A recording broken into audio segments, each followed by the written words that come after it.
ભેણેશ્વર મુકામે છેલ્લા 5 દિવસથી સતત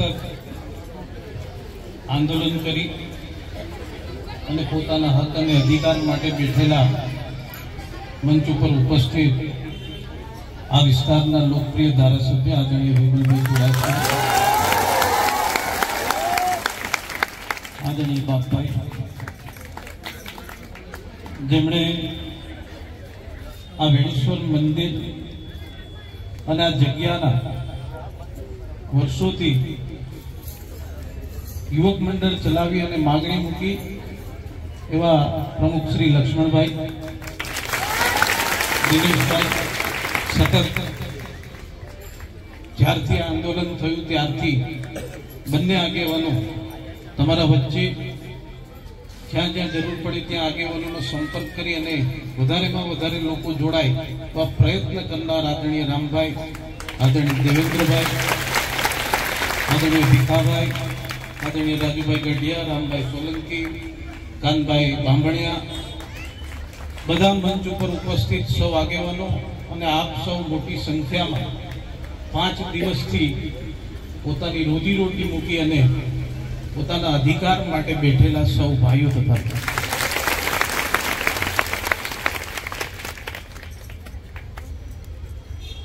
જ્યારે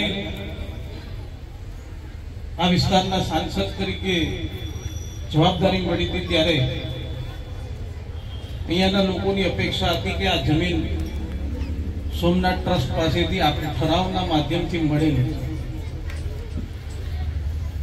પણ ક્યાંક ને ક્યાંક વહીવટી પ્રક્રિયા ન થવાને કારણે અત્યાર સુધી આપણે ન પૈસા ભરી શક્યા કે એ આપણા નામે ઠરાવ થયા પછી આપણા નામે જમીન થવાની પ્રક્રિયા. થોડા દિવસ પહેલા અહીંયા ગાયોને બીજી જગ્યાએ સ્થળાંતર કરવામાં આવી અને એવી વાત આવી કે અહીંયા ડિમોલિશન કરવામાં આવ્યું. ત્યારે આદરણીય વિમલભાઈ અને આગેવાનો દ્વારા એવું કહેવામાં આવ્યું કે ભાઈ આ અમને ઠરાવથી આ જમીન આપવામાં આવી અને સોમનાથ ટ્રસ્ટ કદાચ પ્રક્રિયા ના થઈ હોય તો પણ એક વખત અમારી જોડે ચર્ચા કરી અને ત્યારબાદ જે કંઈ પણ નિર્ણય થાય એ અમને મંજૂર છે. આ વાત અને એના માટે થઈને આપણા અધિકારો માટે થઈને આપણે સૌ બેઠા. 5 દિવસમાં ગુજરાતમાંથી પણ ઘણા આગેવાનો આમાં જોડાયા. સૌરાષ્ટ્ર કોળી સમાજના આગેવાનો જોડાયા. ગઈકાલે આવેદન પત્ર આપી અને સમાજની એક શક્તિનું સ્વરૂપ પણ દેખાવા મળ્યું. ત્યારે તમામ રેલીમાં જોડાયા એ તમામ લોકોનો ખૂબ ખૂબ આભાર માનું.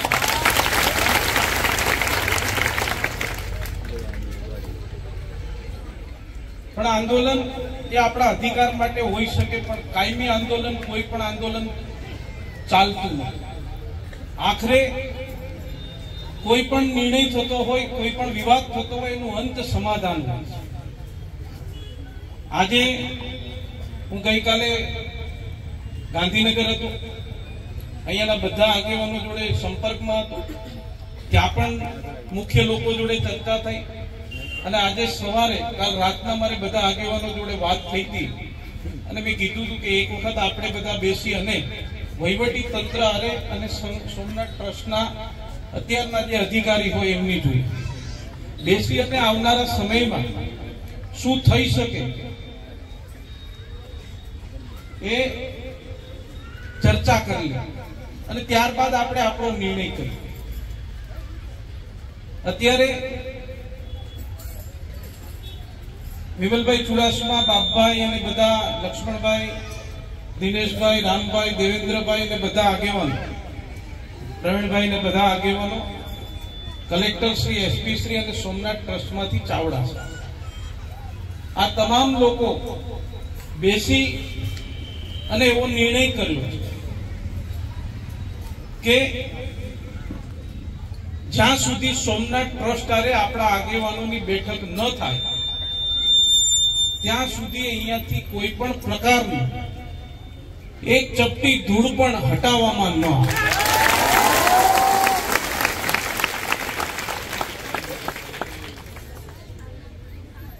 આગ્રહ હતો, વિમલભાઈનો આગ્રહ હતો, આગેવાનોનો આગ્રહ હતો કે ભાઈ સોમનાથ ટ્રસ્ટ લેખિતમાં આપે, પણ સોમનાથ ટ્રસ્ટના અધ્યક્ષ આદરણીય નરેન્દ્રભાઈ મોદી છે, એમની સાઇન કરવા જાય થોડી વાર લાગે, પ્રક્રિયા ખૂબ લાંબી થાય, 2-3 દિવસ લાગી જાય. એટલે આ વિસ્તારના સાંસદ તરીકે અને આ સમાજના આગેવાન તરીકે મેં એટલી જવાબદારી લીધી છે કે જ્યાં સુધી સોમનાથ ટ્રસ્ટની હારે આપણા આગેવાનોની બેઠક ન થાય ત્યાં સુધી અહીંયાથી ચપટી ધૂળ પણ ના હટે એ જવાબદારી બધા આગેવાનોની વચ્ચે અને અધિકારીઓની વચ્ચે મેં લીધી છે.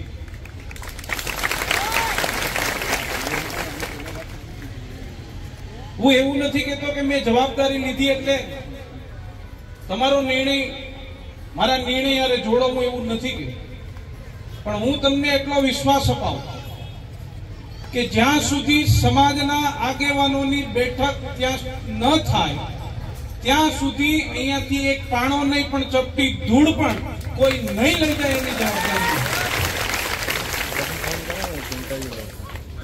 હું વિમલભાઈ, બધા આગેવાનો અને તમને બધાને વિનંતી કરવા આવ્યો કે 5 દિવસથી તમે તમારી રોજીરોટી બંધ કરી અને આ જગ્યામાં તમે અહીંયા બેઠા, બાળકો પણ બેઠા. મારી વિનંતી કેટલો ભરોસો રાખી કે જ્યાં સુધી મીટિંગ ન થાય ત્યાં સુધી અહીંયા કોઈ પણ ચકલું પણ નહીં ફરકે એની જવાબદારી હું લઉં છું. ત્યારે બધાને વિનંતી કરું કે આજે આ આંદોલનનો અંત કરી અને જ્યાં સુધી મીટિંગ ન થાય ત્યાં સુધી અહીંયા કોઈ પણ નહીં આવે એનો હું તમને વિશ્વાસ અપાવું છું. આપ સૌનો ખૂબ ખૂબ આભાર.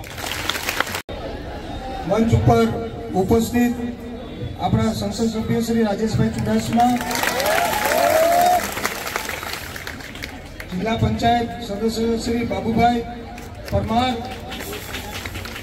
ટ્રસ્ટના પ્રમુખ શ્રી લક્ષ્મણ બાપા, મોટા કોડીવાળા પાટણના પટેલ શ્રી દિનેશભાઈ, નાના કોડીવાળાના પટેલ શ્રી પ્રવીણભાઈ, કાનભાઈ બામણિયા, દેવેન્દ્રભાઈ સોલંકી, બંને સમાજના ઉપપટેલશ્રીઓ, આગેવાનો, વડીલશ્રીઓ, નગરસેવકો અને જે આટલા દિવસથી અહીં મહેનત કરી રહ્યા હતા એ તમામ ટીમ અને તમામ ગ્રુપના લોકો અને આટલા દિવસથી જે સતત આવીને અહીં આગેવાનો અને યુવાનો અને વડીલશ્રીઓ સતત મહેનત કરી છે એ તમામ મારા મિત્રો અને ખાસ કરીને મારી બહેનો અને માતાઓ જેમને આશીર્વાદથી આજે આ પ્રશ્ન થયો છે. આજરોજ આપણે એક વાત પણ ભૂલવી ન જોઈએ, કારણ કે જે ઇલેક્ટ્રિક મીડિયા છે અને પ્રેસ મીડિયા છે એમને જે આપણી વાત અને આપણી રજૂઆત છે એની વાચા આપી છે ત્યારે એમનો પણ ખૂબ ખૂબ આભાર માનું છું. જે લોકોએ એમાં મધ્યસ્થી કરી છે એ લોકોનો પણ હું આભાર માનીશ. અને અમને સવારે પોલીસ તંત્ર, એલસીબી પીઆઈ જાડેજાભાઈ અને એમની ટીમ અને ગોવિંદભાઈ અને પીઆઈ પટેલભાઈ જે પાટણના છે એ સવારે તમને ખ્યાલ હું આવ્યો એટલે બધા બોલાવ્યા.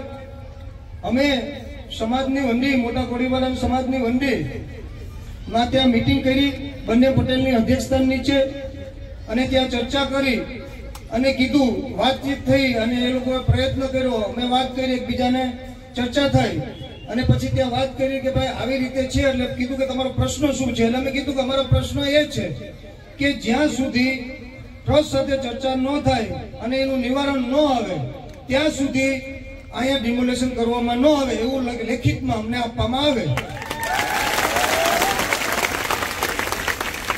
એટલે ત્યાંથી સ્ટાફે વાત કરી ત્યાં, અને એસપી અને કલેક્ટર અને પ્રાંત અધિકારી અને તેમની ઓફિસે અમે બધા ત્યાં કીધું કે આપણે મીટિંગ કરી લઈએ, એટલે બધા ત્યાં ગયા, ચર્ચા કરી. અને મારો આગ્રહ તો એ જ હતો, એ શું કામ મારો આગ્રહ હતો કે રાઇટિંગમાં મારી સરકાર નથી, કલેક્ટર આને જામતું નથી, ટ્રસ્ટમાં છે સંસદની પાર્ટીના છે, બીજો કઈ પ્રશ્ન નતો. અને કલેક્ટરે કીધું અને એસપીએ કીધું કે અમારી જિમ્મેદારી છે, અને એમને વાત કરી કે આ તમામ જિમ્મેદારી અમારી છે. મેં કીધું કે ભાઈ ટ્રસ્ટ અને ટ્રસ્ટી ચાવડાભાઈ પણ હતા સોમનાથ, મેં કીધું રાઇટિંગમાં અમને આપો તો ભરોસો થાય. પણ સંસદ સભ્યોએ કીધું કે હું આ બંનેની જિમ્મેદારી હું લઉં છું કે જ્યાં સુધી ટ્રસ્ટ સાથે વાતચીત ન થાય અને એનું નિવારણ ન આવે ત્યાં સુધી આ ડેમોલેશન કરવામાં નહીં આવે. અને પછી બધા સમાજના આગેવાનોને કીધું, કારણ કે આપણી સાથે બધી પાર્ટીના આગેવાન છે, બાપભાઈ છે, બચુભાઈ છે, બંને પટેલ છે, રામભાઈ ચૌહાણ છે અને દેવેન્દ્રભાઈ છે, એ બધા પાર્ટીના અને તમામ લોકો છે. અને બધાને કીધું કે તમે ચર્ચા કરી લ્યો, સંસદ જિમ્મેદારી લેતા હોય તો આપણે કઈ વાંધો નથી, આપણે કઈ વાંધો એમની જિમ્મેદારી. કોઈ પણ આવું રીતે ડેમોલેશન કરવા આવશે ત્યારે આપણે એમનો કોન્ટેક્ટ કરશું. પણ મારે કલેક્ટર જાણતું નથી એટલે હું લેખિત સિવાય જિમ્મેદારી નહીં લઈ, પણ સંસદે જિમ્મેદારી લીધી છે એટલે હું પણ એમાં સમર્થન આપું છું. હવેથી જિમ્મેદારી એમની રહેશે. કોઈ પણ તંત્ર આવે તો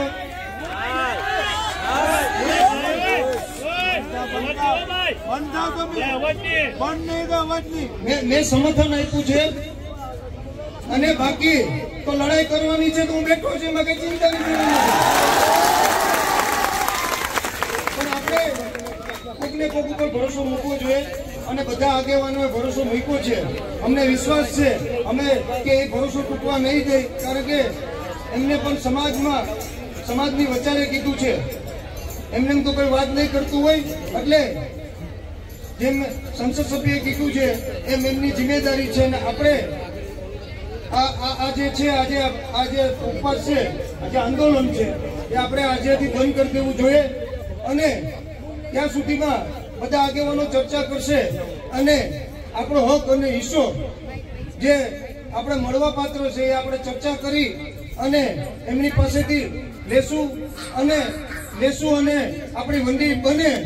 અને સમાજના લોકો જે ચર્ચા કરતા હતા આટલી મોટી વંડી બને, વિશ્વમાંથી લોકો આવતા હોય સોમનાથ દાદાના દર્શન કરવા, કોઈ દિલ્હીથી આવતા હોય, કોઈ યુપી મધ્યપ્રદેશ થી આવતા હોય, કોઈ ગુજરાતમાંથી આવતા હોય, તો એના માટે પણ સોમનાથ અને પાટણનો કોળી સમાજ કહેશે કે મેં કોન્ટેક્ટ કરશે તો અમને ત્યાં દાદાના દર્શન કરવા મળશે અને અહીંયા રહેવા માટેની વ્યવસ્થા પણ થશે. અને એના માટે થઈ અને સંસદ સભ્યએ જિમ્મેદારી લીધી છે. અને એ માટે થઈને આપણે આ ઉપવાસ આપણે આજેથી આ છાવણી બંધ કરીએ છીએ. કદાચ ને કંઈ પણ હોય, કોઈ એવી રીતે કોઈ કહેવા આવે તો તમે સંસદ સભ્યનો કોન્ટેક્ટ કરજો. અને જો કોઈ ન માને તો બાકી હું બેઠો છું, મને ફોન કરજો.